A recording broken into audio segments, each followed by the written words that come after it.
Hello and welcome back in this awesome and very cool requested video. So I received an amazing requested video by Mr. Thomas Hayhurst, and I quote here, he requested, and I quote, build a Mazda MX-5 with naturally aspirated 3-liter V8 engine that can rev to 10,000 or 10k, must have manual gearbox, also how fast did the three-cylinder Le Mans car go around the Top Gear test track.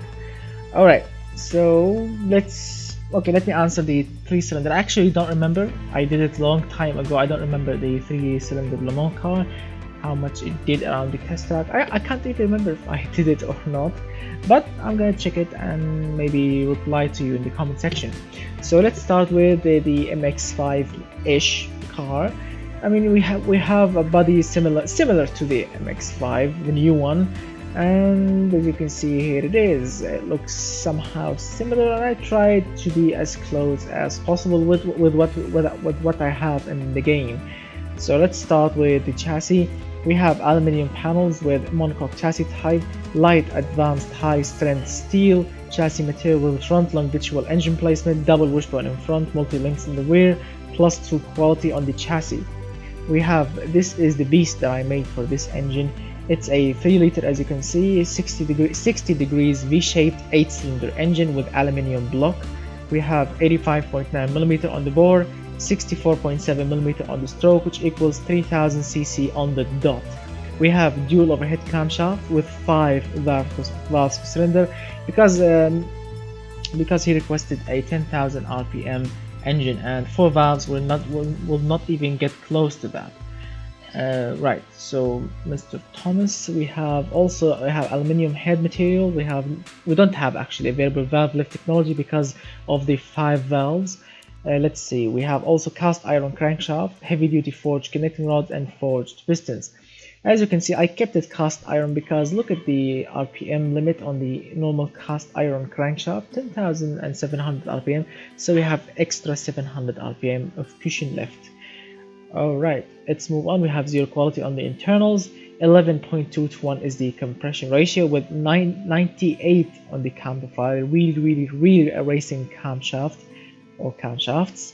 We have variable valve timing on all cams with +3 quality. No, I cannot go any higher than this because the engineering time will get even higher and the car will be unsellable.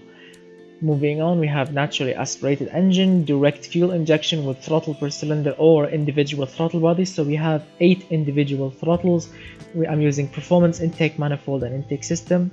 Regular 91 octane fuel is needed here with the least amount of fuel going in, 15 on the air fuel ratio, which is extremely lean. I mean, very little of fuel is going in, and the engine is running perfectly with 73 on the ignition timing and 10k RPM or 10,000 RPM.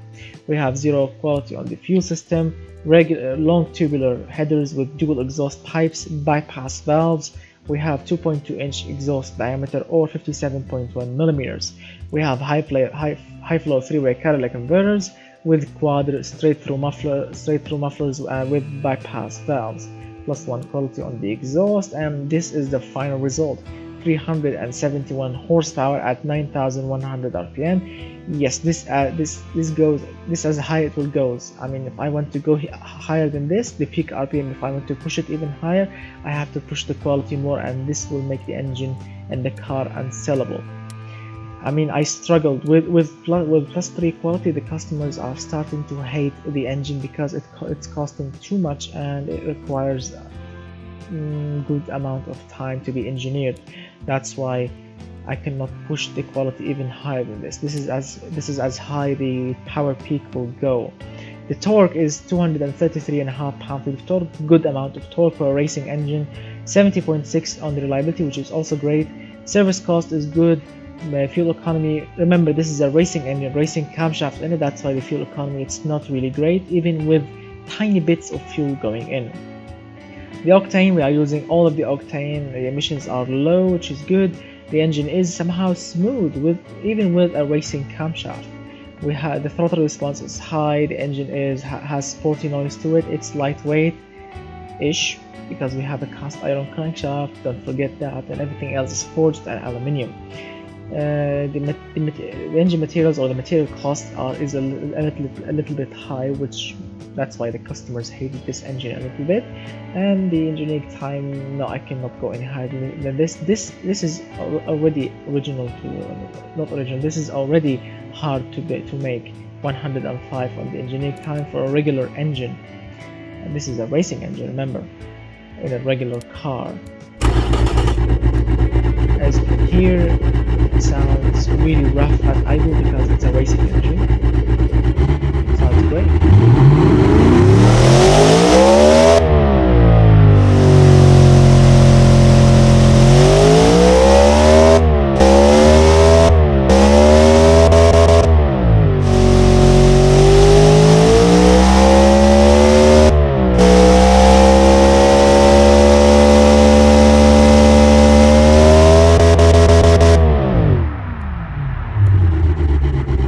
As you can see, there is actually no point of going over the 9100 RPM.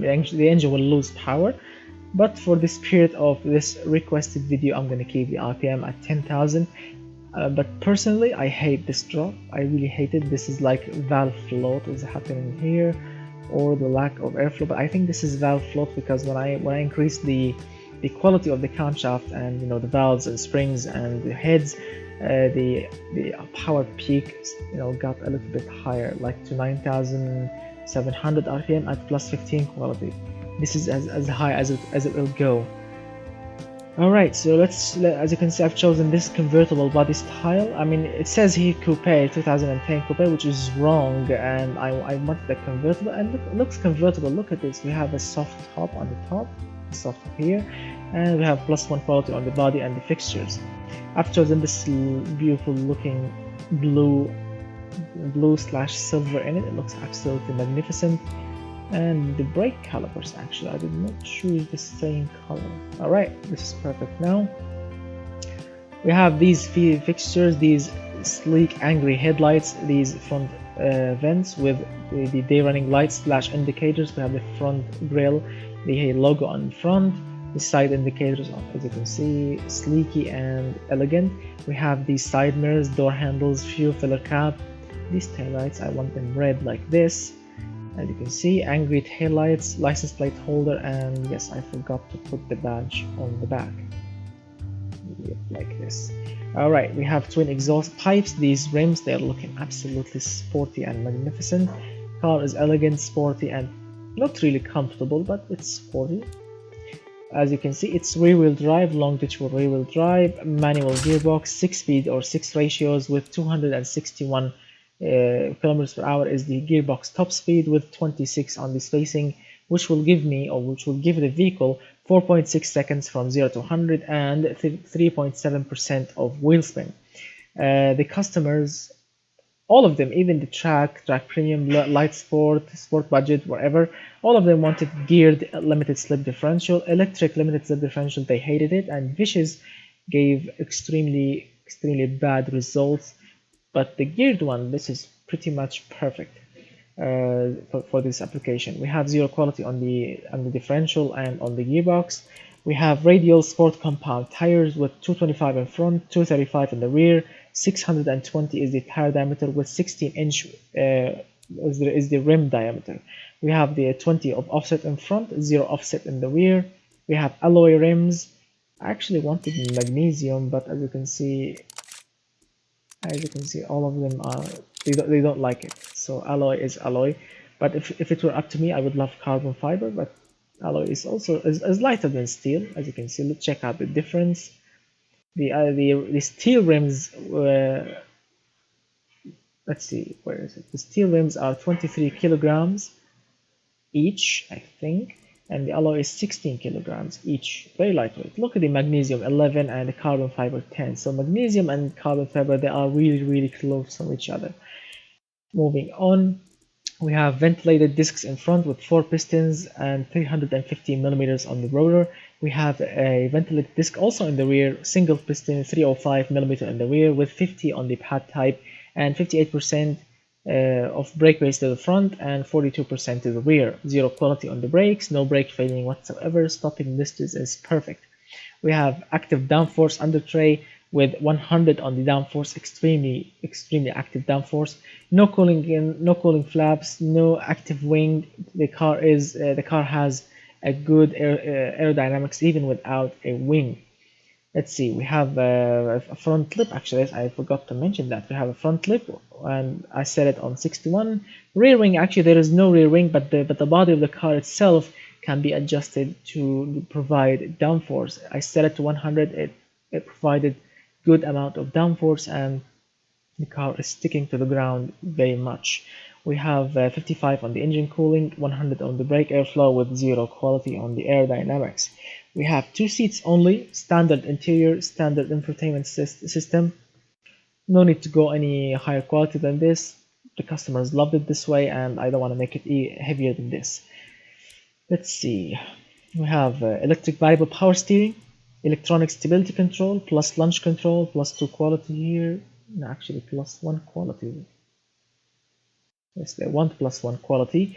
We have advanced 10 safety, 0 quality here. We have progressive springs, semi-active dampers, active sway bars. This is a very custom suspension tune with minus 1.8 degrees of camber in front, minus 1.3 camber in the rear. 2.60 is the front spring stiffness, 3.0 in the rear. Damper stiffness is 2.40 in front, 2.80 in the rear. Sway bar stiffness is 2600 in front, 2000 in the rear.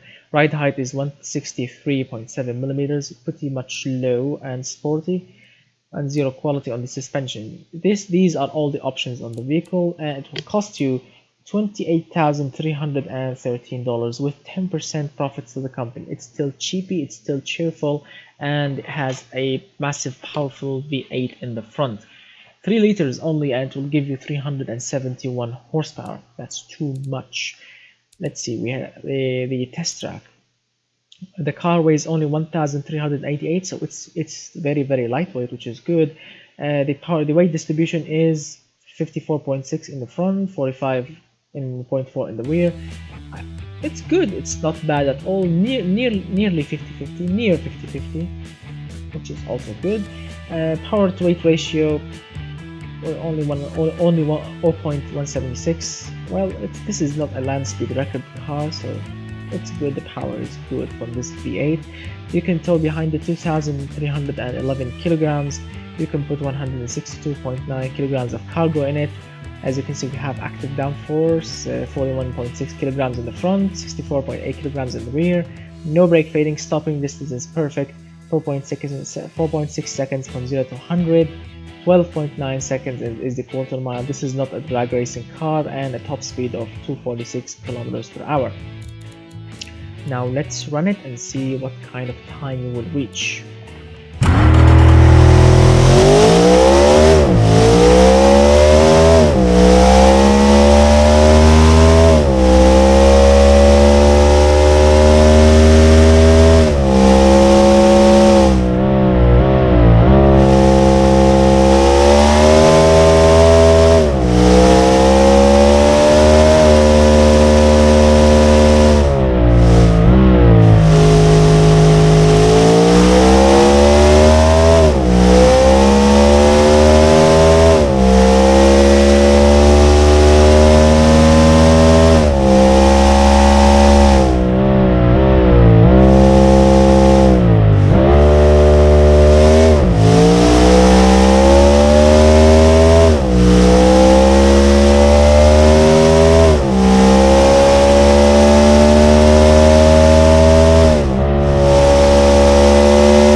Alright, so we did it in 1 minute 20 seconds, 0.42. Pretty much a very good time for a rear-wheel drive convertible with a V8 in front, and of course manual 6-speed gearbox in the middle, which is good. Right, now the car is pretty much perfect. It's cheap and cheerful, and it has a massive V8 in front. Actually, it's tiny V8, it's only 3 liters, but the power is absolutely magnificent, and Of course, manual gearbox, who doesn't love a manual gearbox on a V8? It's very much perfect. Rear wheel drive, convertible, you can lower the roof and enjoy your time. Let's see, it's reliable, as you can see. Where is the reliability? I think it's reliable, yes, 72.7, which is a very good. And as you can see, environmental resistance is very good also. It's not really practical. It has only 2 seats and you can put only 165 kilograms of cargo. Let's see, it's very sporty, it's very drivable. It's a sports car, it's not a racing car, so comfort is not really the selling point here. It has good prestige point to it and it's safe. That's good. Let's see, you can do 20.5 mpg. Of course, you have a racing V8 in the front, that's why the mpg it's not really great, but the emissions are very low and you only want to fill 91 octane fuel, no need to fill premium, so it will run also on cheap fuel, which is good. Service cost $1,348.5 per year, also cheap I think for a racing engine. Remember, we have a racing engine. And let's go to the automation test track and see what kind of speed. I'm always interested in this straight line to see what kind of speed we'll reach here. Go.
As you can see, it did it in 2 minutes 14.24.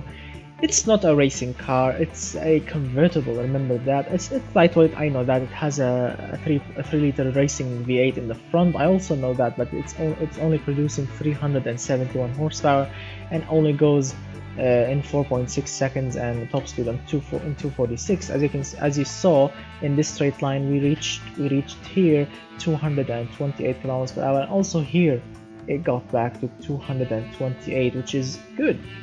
This is a good speed for this tiny vehicle. I'm really happy with it. If you enjoyed the video, please hit that like button. If you are new to my channel, get subscribed, share the video, and watch all my previous videos. And it's awesome to see these kind of crazy and awesome requests.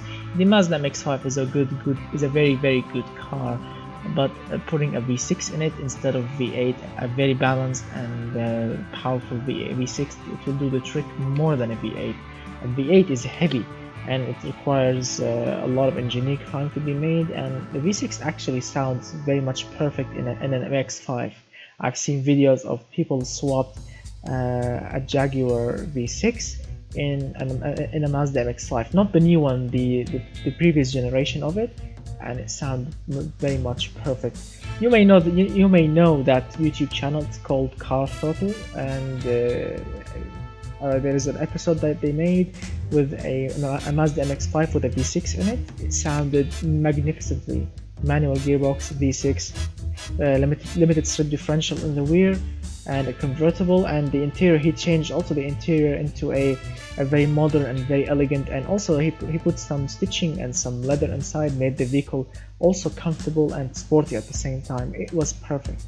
And I think that's how the MX-5 should be: a V6 in the front, limited slip differential, manual in the middle, comfortable sporty interior with a sporty suspension, sporty brakes, and the same looks. It will be perfect.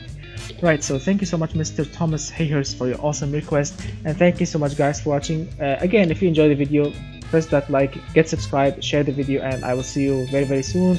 And keep requesting more amazing videos, and I'm gonna try to make all of your requested videos very quickly as possible when I have a free time. So thank you, and goodbye for now, my friends.